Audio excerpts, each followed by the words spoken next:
Have you ever noticed that the people and situations we dislike or find challenging often reflect aspects of ourselves? It's as if the external world acts as a mirror, reflecting our innermost thoughts and feelings. These reflections offer us valuable insights into our own inner workings and highlight areas where we may have unresolved issues. When we feel resistance or aversion towards someone or something, it is crucial to pause and ask ourselves, why am I feeling this way? What is it within me that is causing this reaction? For instance, if we feel irritated by public displays of affection, it may be a sign that we yearn for more love and affection in our own lives. Similarly, if we feel envious of someone's success, it could indicate a need for personal growth and development. The aspects of others that bother us the most are often the aspects of ourselves that we struggle to accept. Acknowledging this truth can be challenging, but it is the first step towards personal growth and self-acceptance.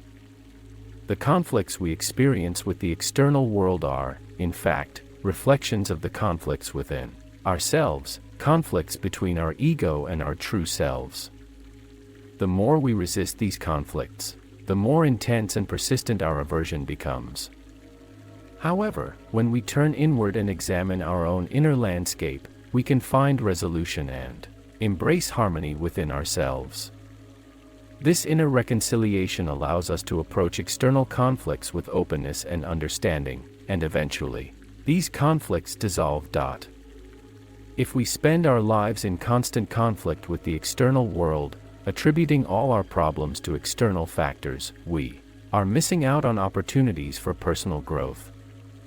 Instead, we must seize these conflicts and resistance as life's lessons and opportunities for soul evolution. Our task is to grasp, confront, embrace, and integrate these experiences, rather than letting them slip through our fingers.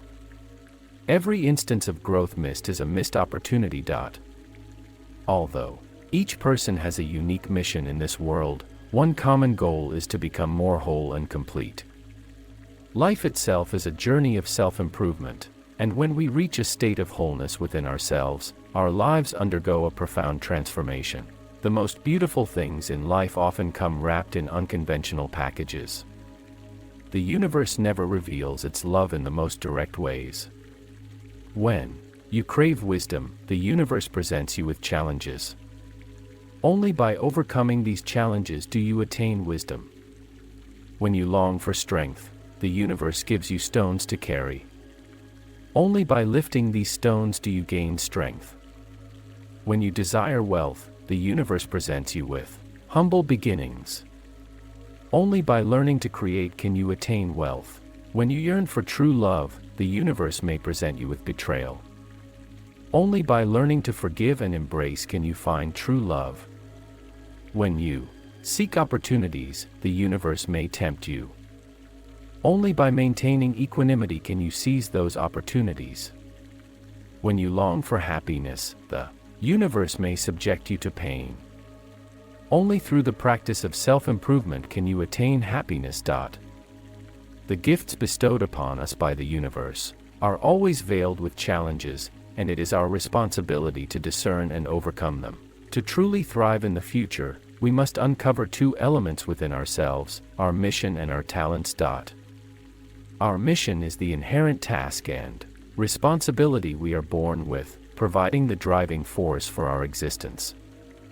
Without a sense of mission, we are like drifting leaves, aimlessly floating through life. Our talents, on the other hand, are the innate abilities and strengths that differentiate us from others. Without recognizing our talents, we risk a life of mediocrity, even if we chance upon brief moments of good fortune. Mission and talent are the two channels that connect us to the higher dimensions of existence. Since they are intrinsic to our being, they enable us to connect with our true selves. The ultimate meaning of life can be distilled into 4 words: returning to our true selves. Every life has a source, and that source is our true selves. The reason we have not fully realized our true selves is that each of us is on a journey of self-improvement, which often requires extensive effort and time. Every life has an origin, and every soul has a destination. Each life is preceded by a predetermined mission, and throughout countless lifetimes, we complete fragments of that mission. The cycle of birth and rebirth is our process of fulfilling our mission. This journey, in essence, is our spiritual cultivation. When we fulfill our mission, we can return to our true selves. Life is a path of spiritual cultivation, and its purpose is to transcend our human identity and return to our original essence. Who am I? Where do I come from? Where am I going? These three questions encapsulate the ultimate quest of every life. Returning to our true selves can be achieved through two avenues: enlightenment and attaining the Tao. Enlightenment pertains to this lifetime and relies on aligning ourselves with universal laws, going with the flow, and merging with the Tao.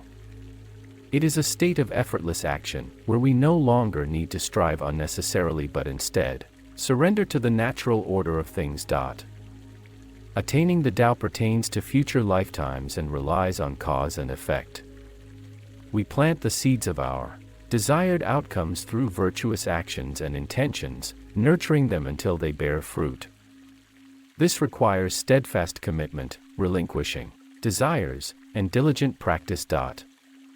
Each person arrives in this world with a mission and unique talents. Only by returning to our true selves can we find inner peace, strength, and discover our true worth. The ultimate mission of an individual is to become their authentic self. All the pain and suffering in life stem from the inability to be true to oneself. Every experience and encounter in life, all the transient moments and passing individuals, are meant to help us search for our true selves.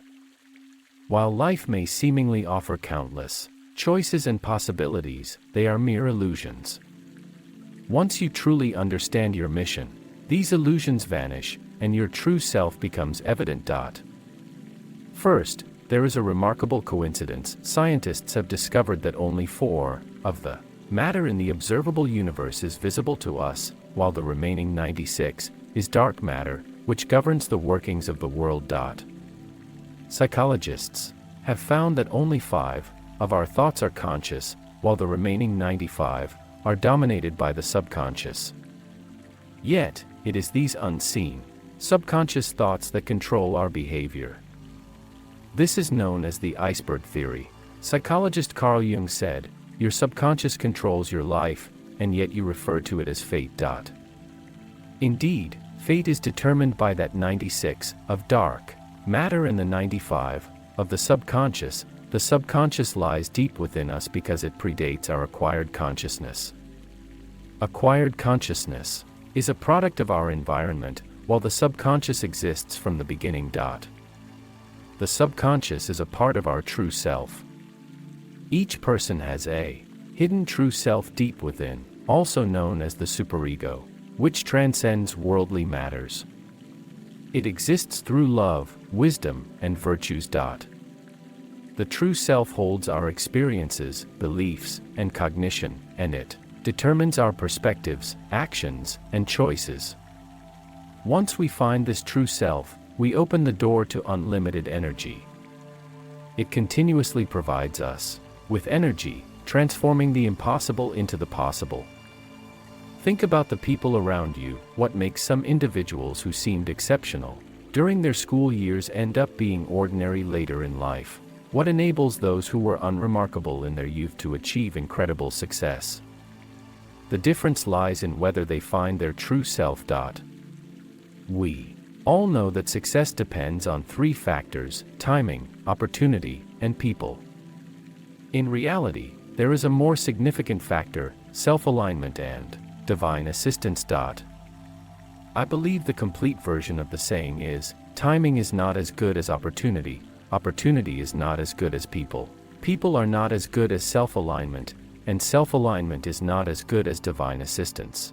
Self-alignment refers to reconciling oneself with the true self. Divine assistance means that the true self secretly supports you.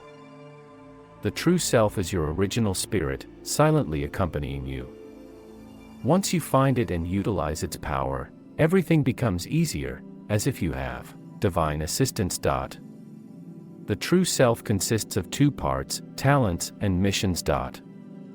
Talents refer to something that you can naturally excel at without any particular reason. Missions are something that you want to do, something that you have an innate desire to pursue, even if there are no immediate benefits. The true destination in life is the integration of talents and missions into the true self. Socrates said, "Know thyself." The Tao Te Ching states, "He who knows others is wise, he who knows himself is enlightened." They are both telling us that we must truly find our original spirit. Wang Yangming teaches us to cultivate the conscience, which is essentially about digging deep into our original selves.